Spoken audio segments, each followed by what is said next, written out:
School जाने वाले बच्चों के लिए। स्कूल जाने वाले सभी बच्चों के अभिभावक जरूर पढ़ें। यह कहानी है एक छोटे से शहर में रहने वाले एक छोटे से लड़के की, जिसका नाम राहुल था। राहुल का स्कूल था जिसमें वह हर दिन जाता था। वह अपने स्कूल में बहुत मजे से पढ़ता था, लेकिन एक दिन उसने अपने दोस्तों से सुना कि वे स्कूल जाना नहीं चाहते। उन्होंने राहुल को बताया कि स्कूल जाना बोरिंग हो जाता है।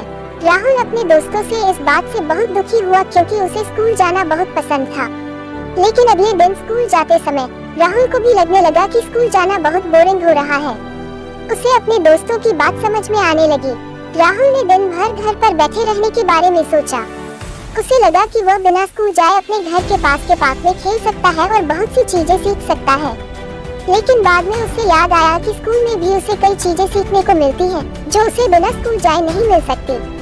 राहुल ने फिर से स्कूल जाने के बारे में सोचा और उसने यह समझा कि स्कूल जाना उसके लिए बहुत जरूरी है। वह अपने माता पिता को बताने लगा कि उसे स्कूल जाना अच्छा लगता है और वह उससे बहुत कुछ सीखता है। उसने अपने दोस्तों को भी यह समझाया कि स्कूल जाना जरूरी होता है और उन्हें भी स्कूल जाना चाहिए। राहुल ने अपने स्कूल जाने का निर्णय लिया और उसके बाद से उसने स्कूल जाना शुरू कर दिया। वह अब भी स्कूल जाने से पहले उत्साह से उठता है और स्कूल में जाने का इंतजार करता है। उसे अब स्कूल में जाना बहुत अच्छा लगता है और वह बहुत सी नई चीजें सीखता है। उसे अब भी कभी कभी लगता है कि स्कूल जाना थोड़ा बोरिंग होता है, लेकिन वह जानता है कि स्कूल जाना बहुत जरूरी होता है। वह अपने दोस्तों को भी यह समझाता है कि स्कूल जाना जरूरी होता है और उन्हें भी स्कूल जाना चाहिए। राहुल ने यह समझा कि स्कूल जाना उसके लिए बहुत जरूरी होता है, क्योंकि स्कूल में उसे न केवल अध्यापन मिलता है बल्कि उसे सामाजिक और व्यक्तिगत रूप से भी विकास होता है। राहुल को अपने स्कूल के अध्यापकों और दोस्तों से बहुत प्यार है और वह उन्हें खोना नहीं चाहता है। एक दिन राहुल ने अपने दोस्तों के साथ स्कूल जाने से पहले एक बड़ी गुमटी खेली। वह गुमटी खेलते खेलते समय से बहुत ज्यादा देर हो गई और राहुल अपने स्कूल जाने का समय भूल गया। वह बहुत घबरा गया और सोचा कि अब उसे स्कूल में देरी हो जाएगी और उसके अध्यापक उसे डांट भी करेंगे। राहुल ने अपने दोस्तों को छोड़कर तुरंत स्कूल की ओर दौड़ लगाना शुरू किया। वह जल्दी से स्कूल पहुंच गया, लेकिन उसे देखकर उसके अध्यापकों ने उसे डांट नहीं किया। उन्होंने उससे समझाया कि समय पर स्कूल जाना बहुत जरूरी होता है, लेकिन वह देर से आने के लिए उसे डांट नहीं करेंगे। राहुल ने यह समझा कि स्कूल जाना जरूर होता है और उसने अपनी गलती स्वीकार करते हुए अपने अध्यापकों और दोस्तों से माफी मांगी। उसके अध्यापकों ने उसे समझाया कि उसे स्कूल जाना न केवल उसके व्यक्तिगत विकास में मदद करेगा, बल्कि यह उसके भविष्य के लिए भी बेहद महत्वपूर्ण होगा। वे उसे यह भी बताया कि स्कूल जाने से उसका भविष्य बेहतर होगा और उसके सपने साकार हो सकते हैं। राहुल ने अपने अध्यापकों से वचन लिया कि वह कभी भी समय पर स्कूल नहीं छोड़ेगा और ज्यादा से ज्यादा सीखेगा। वह अपने अध्यापकों की सलाह को ध्यान में रखते हुए अपने स्कूल जाने का अभ्यास बढ़ा दिया।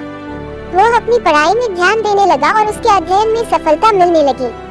वह अब अपने स्कूल के सभी विषयों में बेहतर हो गया था और अब उसे अपने सपनों की तरफ बढ़ने का रास्ता दिखाई देने लगा था।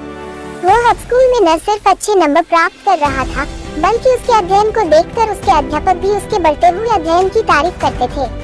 वह अपने सपनों को साकार करने के लिए अधिक सक्रिय हो गया था। उसकी रुचि विभिन्न क्षेत्रों में बढ़ गई थी, जैसे कि संगीत, खेल और कला आदि। राहुल ने अब अपने अध्ययन के साथ साथ अन्य कार्यों में भी रुचि दिखाना शुरू किया था। उसने स्कूल में विभिन्न कार्यक्रमों में हिस्सा लेना शुरू किया, जैसे कि नाटक, संगीत और कला कार्यक्रम। उसने अपने स्कूल में खेलों में भी भाग लेना शुरू कर दिया था, जैसे कि क्रिकेट, फुटबॉल और बास्केटबॉल आदि। आज राहुल एक सफल इंसान है। वह अपने सपनों को साकार करने में सफल रहा है। उसके स्कूल जाने से उसने अपनी शिक्षा के साथ साथ अपनी रुचि को भी बढ़ाया है। उसने स्कूल जाने से नहीं बल्कि स्कूल के अंदर होने वाली गतिविधियों में हिस्सा लेने से एक सफल इंसान बनने में मदद मिली है।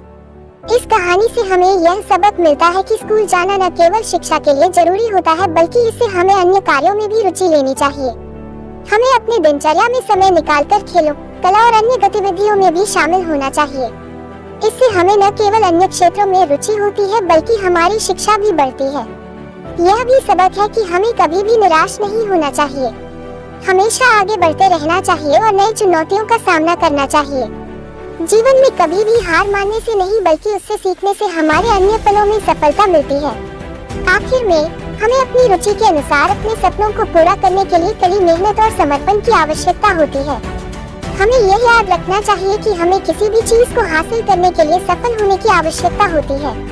इससे हमें सफलता मिलती है और हम अपने जीवन में आनंद का अनुभव करते हैं। इस कहानी से हमें यह संदेश मिलता है कि हमें अपनी शिक्षा के साथ साथ दूसरी गतिविधियों में भी रुचि लेनी चाहिए। हमें निराश नहीं होना चाहिए और हमेशा अग्रसर रहना चाहिए। हमें सफलता हासिल करने के लिए मेहनत और समर्पण करना चाहिए।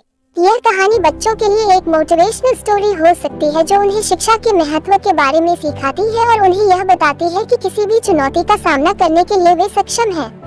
इससे बच्चों में आत्मविश्वास और सकारात्मक सोच की भावना भी बढ़ती है। इससे पूरे समाज को भी एक महत्वपूर्ण संदेश मिलता है कि शिक्षा न केवल जानकारी का एक स्रोत होती है बल्कि यह हमें अन्य क्षेत्रों में रुचि लेने और जीवन में सफलता प्राप्त करने के लिए भी महत्वपूर्ण होती है। शिक्षा से हम न केवल खुशहाल जीवन जीते हैं बल्कि इससे समाज के विकास में भी योगदान देते हैं।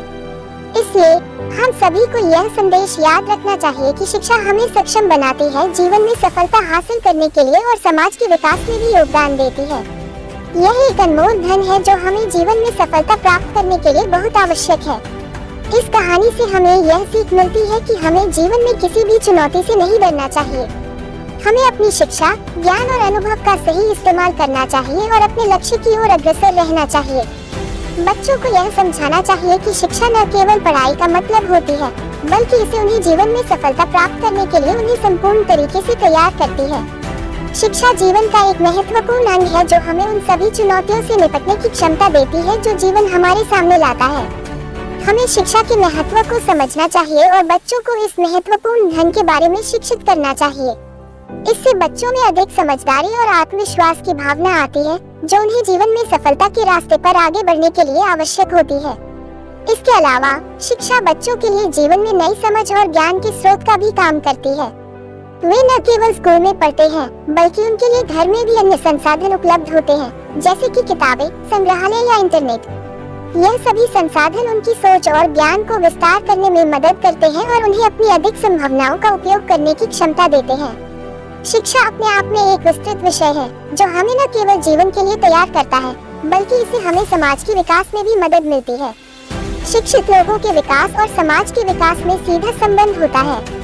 शिक्षा के लिए संसाधनों की आवश्यकता होती है जो समाज के लोगों द्वारा प्रदान किए जाते हैं। संसाधन जैसे शिक्षकों, विद्यालयों, पुस्तकालयों और संग्रहालयों को संचालित करने के लिए वित्तीय संसाधन और आवश्यक सामग्री उपलब्ध होनी चाहिए। Thank you so much. Subscribe now.